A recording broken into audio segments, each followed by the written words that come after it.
La guerre, c'est un choix obligatoire. On n'a pas choisi d'être réfugié ou demandeur d'asile.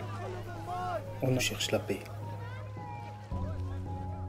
D'abord, on était à Athènes, moi et ma femme. J'ai une petite fille de 7 mois, donc c'est difficile pour moi. Et même, c'est pas facile parce qu'on a beaucoup de demandeurs d'asile en Grèce. On a participé au programme de la relocalisation qui donne beaucoup des informations, qui gère les visites médicales et qui nous conseille qu'est-ce qu'il faut faire, qu'est-ce qu'il faut pas faire.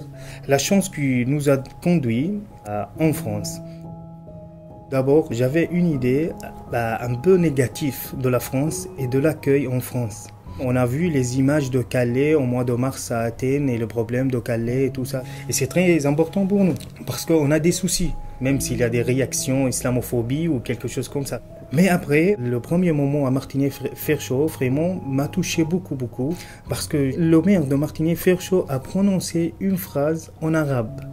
Il a dit « Ahlan wa sahlan, antum fi Martigny-Ferchaud ».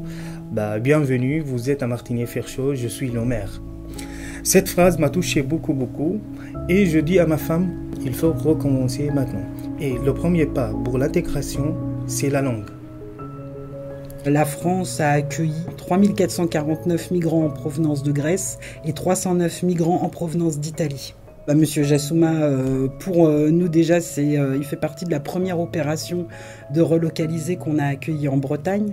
C'est des personnes d'abord qui fuient une situation extrêmement difficile et si on peut effectivement les aider en arrivant ici, tout ce qui est leur accueil et leur intégration, moi je suis extrêmement fier de participer à cette mission au nom de l'OFI.